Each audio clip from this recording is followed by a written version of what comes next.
Give me a M. M. Give me an I. I. Give me an X.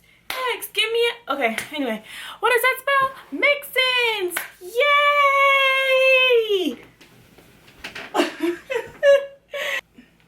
Let me go shut that door. That's creepy. I don't like stuff like that. So you guys had loved the video that I did about my story time about how Mixins came about. If I say about one more time. So you guys wanted a part 2. I didn't know it was going to be this fast and this soon for a part 2. But here we are. And I'm ready to jump into part 2 story time of Mixins and how we came about. I didn't really have this topic planned out, so I'm going to just kind of read you guys' comments and answer that.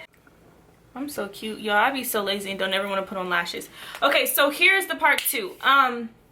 You guys had some really good questions I didn't even think that you guys cared about, but I am a nerd and I love the details of business and all of that, so I have some good questions for you. So basically where I left off at was we got the money for our loan and we were able to open the business, and then I said that we were still short on money. I said there were some problems that still occurred. Then you guys start asking about location and a whole bunch of other things. So to jump right into it, part 2, you guys, we were short on money. So yes, we got the loan, but I don't want to say exact numbers because I haven't completely cleared all of these details, but we asked for a set amount of money. They gave us $4,000 under what we wanted, plus some of our numbers were off. So our floor cost way more than we ever bargained for. Our interior furniture cost way more than we thought. So what we had to do was put everything on credit. Again, we were shopping with no money. We was talking that talk with no money. So we end up talking to an interior design company. This is something I recommend for anybody who's opening a brick and mortar. Talk to an interior design company and see if they have financing. You're going to pay more, but if that's your only hope, it's your only hope. So we were able to talk to an interior design lady who actually I met through a friend, and she was all for women empowerment and what we stood for. So she fought for us to get a loan. Okay, now the interior, the furniture that we picked out was super expensive for no reason. This is what the ice cream shop looks like.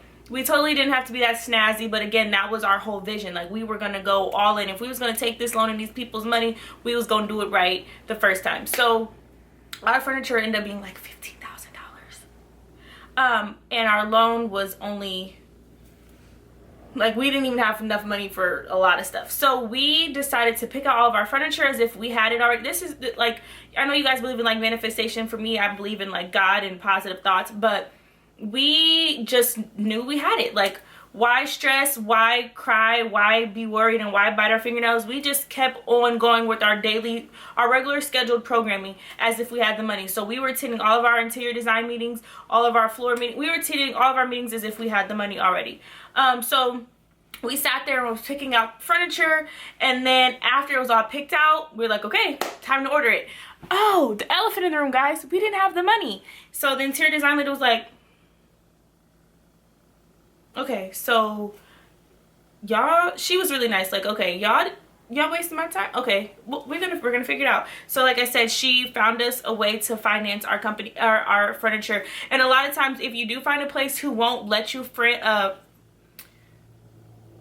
a lot of times if you do find a company that does not have financing, there's other like third-party companies that will finance you, and then they kind of, you know what I'm trying to say? So we were able to finance that. Then we realized a floor guy that we had, you guys, this is the things that went wrong. So a floor guy we had, he was in our original budget. He was only going to charge us like $1,500 to do our floor. He was somebody I knew, and he needed an advance. Never give anybody an advance. We gave him a $300 advance. Never heard from him ever since. And we had already spent $1,500 on our tile for our floor. He ran off on us over a year and a half ago, and I still haven't heard from him to this day. So never give anybody an advance whatsoever. So then we realized, okay, we don't have a floor. And then talking to multiple tile guys, they said, oh, you shouldn't even tile this type of floor. So then another guy I knew who fell through to do some work for us, at least he pointed us in the right direction of another floor guy.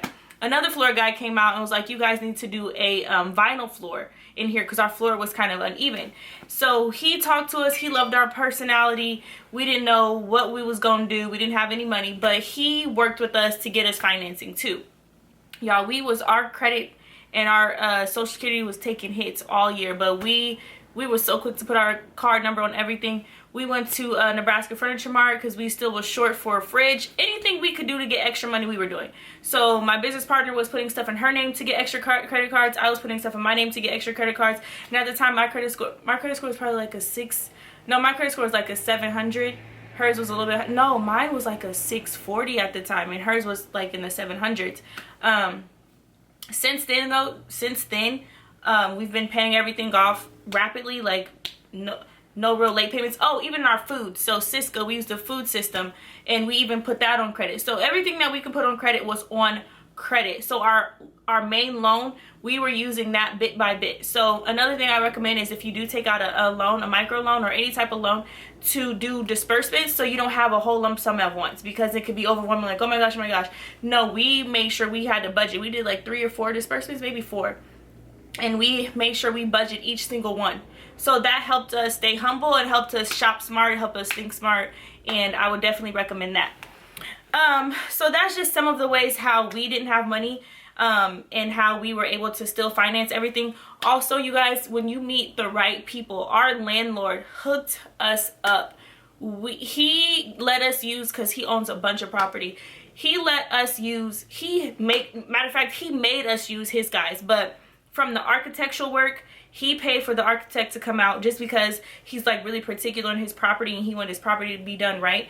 So the same day we signed our lease, he had an architect come over and do a quick sketch on how the layout should be. So we were like, oh, thank you, Jesus. Thank you, Jesus. So they had that work done, because you will have to have an architect for a brick and mortar. You will have to have, because they have to have it approved through the state that the changes that you're going to make is right. What else did we learn? We had to have our contractors. Our landlord gave us contractors, you guys. They didn't charge us up front anything, and we didn't have to pay them until everything was done. Now, I will say when it was time to pay them, we didn't have the money, so I had to write a couple IOUs to a few people. Sometimes, you guys, you gotta use your mouth. We had to write a couple IOUs. We had to ignore some phone calls. Like, sometimes you just gotta do what you gotta do when the bills is paid. You know you're gonna pay it, but at the moment it's like, get off my neck, get off my back, I don't got it. You know, so we had to play that game for a few days, a couple weeks, a couple months, not gonna lie. You guys asked if everybody is paid off now. Yes, everybody is paid off, paid in full. We don't owe contractors. The only thing we haven't paid off is our loan, and that's just because we choose not to. The way it was set up, they're like, it's best to just keep making your payments every month without paying it off. Keep building your credit, that type of thing. But contractors, everything else, paid. We're done. So that's another learning experience. Another thing that went wrong, this was a big thing, zoning. Okay, we didn't know anything about this. Zoning isn't, when you find a place, sometimes it's not properly zoned. I don't even know how to completely tell you what zoning means, but basically the area that we were moving into wasn't zoned to be like a food spot, because there was really no food places over there. There was like a dog wash, there's a dog wash place right next door to us, but like there was like a bunch of vacant buildings, so it wasn't properly zoned. So after doing all this construction and close to wanting to be open, we get a letter saying that we weren't properly zoned and we had to go to court. So we were so stressed out about this, you guys. I think I was the most stressed. I was kind of depressed, like, oh my gosh, we're gonna owe all these people this money and we're not even gonna be able to open our doors. So when the guy came in to do an inspection, my business partner and I, and she has a really great, like, she's really good with people, we buttered him up. Like, we were just, hey, how are you? And just making him love us and bring your grandkids in, you have any kids? And he ended up zoning us on spot, so we were clear to open our doors that day if we wanted to, you guys. But it was a long waiting game to see if we were going to even be zoned. Our landlord wasn't worried about it. He was like, oh, you should be fine, but he had to go to court a few times, and then the guy came and did the final inspection. We buttered him up. Sometimes you gotta really, and I'm not even saying finesse, I'm not saying cause any harm when making it to the top, but you gotta scratch and scrape a little bit. So that was another learning lesson. Make sure you always do all that up front. Make sure you check on your zoning. Make sure, you know, and you always plan ahead, over plan, so that way you do have more money. But again, if you don't have enough money in your business, don't feel like, oh my gosh, I can't open, because the money will come, like I said.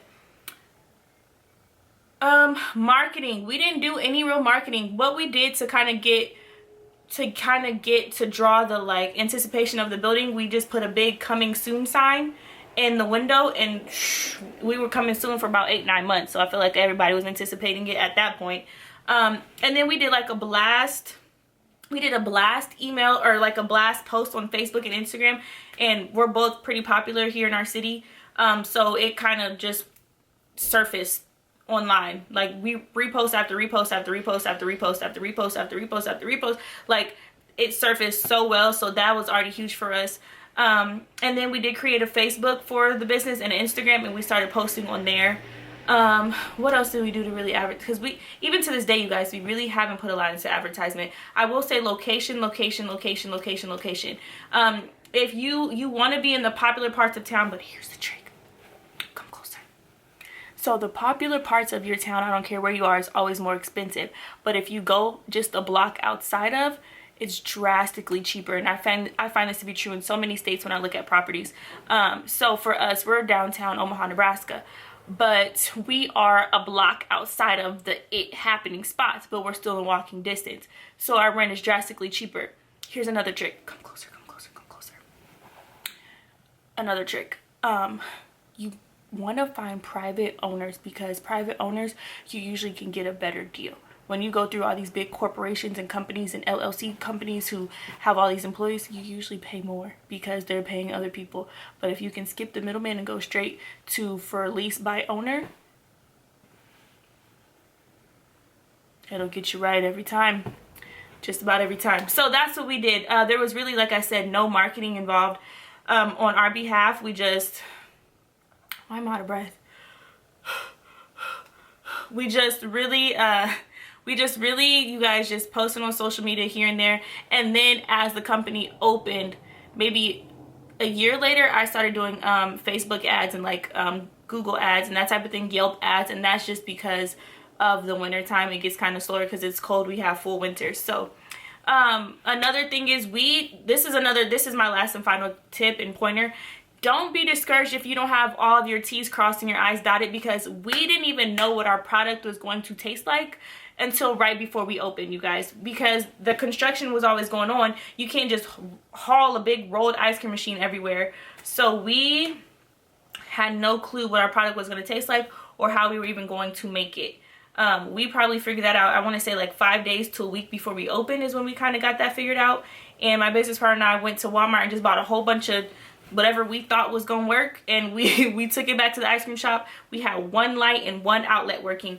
We plugged those bad boys up, and we was in there all day and all night till we came up with 3 recipes. And the next day we had a whole bunch of people from like Facebook just come in and try it, and then we was like, yep, this is the one. So I mean, you don't have to have everything figured out. Nothing's gonna be perfect. It's all about trial and error. You guys just kind of dive straight in there until you figure it out. So that's just the moral of this story for Mixins and how we opened this business and how we made the money. But again, location is everything, and then word of mouth is still not dead.